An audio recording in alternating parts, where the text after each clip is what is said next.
அதே போல அம்மா மறைவுக்கு பிறகு எவ்வளவு பிரச்சனையை நாம் சந்தித்தோம். ஒன்றா இரண்டா, இதுவரை பிரச்சனை சந்தித்துக் கொண்டிருக்கின்றோம்.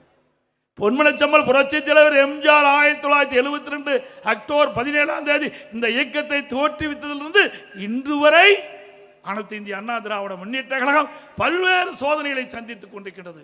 அத்தனை சோதனைகளும் தவிடுபடியாக்கி அதை வெற்றி படிக்கட்டாக்கி இன்றைக்கு தலை நிமிர்ந்து இருக்கின்ற ஒரே கட்சி அனைத்து இந்திய அண்ணா திராவிட முன்னேற்ற கழக கட்சி.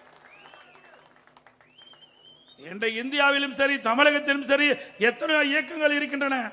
எந்த இயக்கத்திற்கு இப்படிப்பட்ட சோதனை வந்தது கிடையாது. பொன்மனச்செம்மல் புரட்சி தலைவர் எம்ஜிஆர் கட்சி ஆரம்பித்தது போதும் அவருக்கு சோதனை.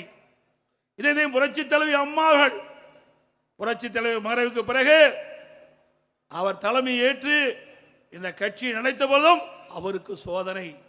ஒருமுறை பாண்டிச்சேரி தேர்தலை முடித்துக் கொண்டு அவர்கள் காரிலே சென்னைக்கு திரும்பிக் கொண்டிருந்த பொழுது மீனம்பாக்கம் விமான நிலையத்திற்கு எதிரே ஒரு லாரி அம்மா கார் மீது மோதி கொலை முயற்சி செய்த முற்பட்டார்கள். அப்பொழுதும் இறைவனர்களால் தப்பித்து மருத்துவமனை சிகிச்சை பெற்றுக் கொண்டிருந்தார்கள். அந்த சிகிச்சை கூட முழுமையாக பெற முடியாத ஒரு சூழ்நிலை திமுக அராஜக ஆட்சியிலே நடைபெற்றது. இப்படி நம்முடைய தலைவருக்கு ஏற்பட்ட கொடுமைகள் இன்னல்கள் ஏராளம். அதையெல்லாம் முறியடித்துத்தான் இன்றைக்கு அனைத்து இந்திய அண்ணா திராவிட முன்னேற்ற கழகம் மக்கள் சக்தி படைத்த மக்கள் செல்வாக்கு படைத்த இயக்கமாக இன்று இருந்து கொண்டிருக்கின்றது. எத்தனை பேர் நம்ம இயக்கத்தை பற்றி விமர்சனம் செய்கின்றார்கள்? வேற எந்த இயக்கத்தையாவது விமர்சனம் செய்கின்றார்களா? கிராமத்திலே சொல்லுவார்கள், பழுத்த மரத்திலே தான் கல்லடி விழுகும் என்று. மக்கள் செல்வாக்கு படைத்த கட்சி மீதுதான் இன்றைக்கு பல்வேறு வகையிலே இன்றைக்கு அவதூறு பிரச்சாரங்களை செய்து வருகின்றார்கள். வேற எந்த கட்சி பற்றியும் யாரும் நினைப்பதில்லை. அனைத்து இந்திய அண்ணா திராவிட முன்னேற்ற கழகம் மக்கள் செல்வாக்கு மிக்க கட்சி. அதனால் நம் மீது அத்தனை பேரும் எரிந்து கொண்டு இருக்கின்றார்கள். அது மட்டுமல்ல, சிந்தித்து பார்க்க வேண்டும். அம்மா அவர்கள் மறைவுக்கு பிறகு நான் முதலமைச்சராக பொறுப்பேற்கின்ற பொழுது மேதகு ஆளுநர் அவர்கள் சட்டமன்றத்திலே பெரும்பான்மை நிரூபிக்க வேண்டும் என்று ஆணை பிறப்பித்து அந்த ஆணையின்படி சட்டப்பேரவை தலைவர்கள் என்னிடத்திலே நீங்கள் சட்டமன்றத்திலே பெரும்பான்மை நிரூபிக்க வேண்டும் என்று கேட்டுக்கொண்டார். அதன்படி சட்டப்பேரவை தலைவருடைய அறிவிப்புக்கிடங்க சட்டமன்றம் கூட்டப்பட்டது. சட்டமன்றத்திலே பெரும்பான்மை நிரூபிக்கின்ற பொழுது இன்றைய முதலமைச்சர் அன்றைக்கு எதிர்க்கட்சி தலைவராக இருந்தார். அப்பொழுது நடந்த சம்பவம் எல்லா தொலைக்காட்சியிலும் நீங்கள் பார்த்திருப்பீர்கள். எந்த மாநிலத்திலும் இல்லாத அளவிற்கு நான் பெரும்பான்மையை நிரூபிக்கின்ற அந்த காலகட்டத்தில் சட்டப்பேரவை தலைவரை அந்த புனித நாற்காலியிலிருந்து கீழே இழுத்து தள்ளி அவருடைய மைக்கை உடைக்கப்பட்டு அவருடைய மேஜைகள் உடைக்கப்பட்டு அந்த ஆசனத்திலே நாற்காலியிலே அமர்ந்து காட்சி அளித்தார்கள் திமுக கட்சியை சேர்ந்த சட்டமன்ற உறுப்பினர்கள். அது மட்டுமல்ல, நான் முதலமைச்சராக தேர்ந்தெடுத்து அவையிலே அமர்ந்திருக்கின்றேன். அமைச்சர் சகாக்கள் அமர்ந்திருக்கின்றார்கள். அவர் மேஜையின் மீது ஏறி நடனமாடினார்கள் திமுக சட்டமன்ற உறுப்பினர். இப்படி கேவலமான செயலில் ஈடுபட்ட கட்சி திமுக கட்சி என்பதை நாம் உணர வேண்டும். இவர்கள் யார்? இவர்கள் எப்படி நாட்டு மக்களுக்கு நன்மை செய்வார்கள்? ஒரு சட்டமன்ற மாமன்றத்திலே இப்படிப்பட்ட கேவலமான முறையில் நடந்து கொண்ட கட்சி திமுக கட்சி. அதுக்கு பிறகு பெரும்பான்மை நிரூபிக்கப்பட்டது. அது தாக்கு பிடிக்க முடியாமல், அதை தாங்கிக் கொள்ள முடியாமல் திரு ஸ்டாலின் அவர்கள் வெளியிலே வந்து சட்டையை கிழித்துக் கொண்டு வெளியிலே வந்தார். சட்டை கிழித்துக் கொண்டு வந்தால் என்றால் என்ன என்று பொருள் உங்களுக்கே தெரியும். சட்டை யார் கிழித்துக் கொள்வார்? அதுதான்.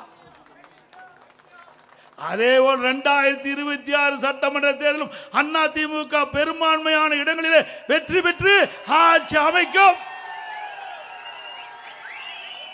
அதே நிலையிலே தான் ஸ்டாலின் இருப்பார். ஸ்டாலின் அவர்களே, அண்ணா திமுக தாக்க தாக்க அண்ணா திமுக வளர்ந்து கொண்டுதான் இருக்கும்.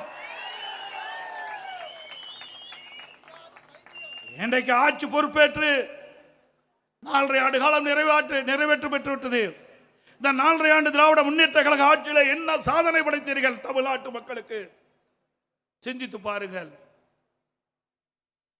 அனைத்து இந்திய அண்ணா திராவிட முன்னேற்ற கழக ஆட்சியிலே கொண்டு வரப்பட்ட திட்டம், முடிக்கப்பட்ட திட்டத்தை தான் நீங்கள் ரிப்பன் கட்டி அதை கட் பண்ணி திறந்து வைத்துக் கொண்டிருக்கிறீர்கள். வேற என்ன சாதனை செய்தீர்கள்? இந்த 4.5 ஆண்டு காலம் வீணடிக்கப்பட்டு விட்டது. இந்த 4.5 ஆண்டு காலத்திலே துறை வாரியாக லஞ்ச ஊழல் நிறைந்து விட்டது. எல்லா துறையிலும் லஞ்சம் இல்லாத துறையே கிடையாது. இந்தியாவிலேயே ஊழல் நிறைந்த மாநிலம் என்றால் அது தமிழ்நாடு தான் என்று சொல்லிக்கிட்ட அளவுக்கு ஒரு மிக மோசமான கேவலமான ஆட்சி தமிழகத்தில் நடைபெற்றுக் கொண்டிருக்கிறது. சிந்தித்து பார்க்க வேண்டும். மக்களை பற்றி சிந்திப்பதற்கு நேரம் இல்லை. குடும்பத்தை பற்றி சிந்திக்கின்ற முதலமைச்சர் தான் இன்றைய முதலமைச்சர். திமுக என்றால் குடும்பம், குடும்பம் என்றால் திமுக. அது ஒரு கட்சி அல்ல, ஒரு கார்ப்பரேட் கம்பெனி. இன்றைக்கு தமிழகத்திலே குடும்ப ஆட்சி நடைபெற்றுக் கொண்டிருக்கின்றது. தமிழகத்திற்கு 4 முதலமைச்சர் இருக்கின்றார்கள், 4 அதிகார மையம் இருக்கின்றது. 1 திரு ஸ்டாலின், 2 உதயநிதி ஸ்டாலின், பிறகு திரு ஸ்டாலினுடைய மனைவி, பிறகு அருமையா சொல்றீங்க, நம்மை விட மக்கள் தெளிவா இருக்கிறாங்க. 4 அதிகார மையங்கள் தமிழகத்தை ஆட்டி படைத்துக் கொண்டிருக்கின்றது. வீட்டு மக்களை பற்றி சிந்திக்கக்கூடிய முதலமைச்சர் ஸ்டாலின் அவர்கள். 4 அதிகார மையங்களும் இன்னைக்கு மக்களை ஆட்டி படைத்துக் கொண்டிருக்கின்றது. அதனாலதான் லஞ்ச லாவண்யம் இன்றைக்கு தாண்டவம் ஆடிக்கொண்டிருக்கின்றது. இன்றைக்கு திராவிட முன்னேற்ற கழக அமைச்சரவையில் இடம்பெற்றிருந்த நிதி அமைச்சராக இருந்த திரு பழனிவேல் தியாகராஜன் ஒரு கருத்தை சொன்னார். எல்லா ஆடியோலையும் வந்தது.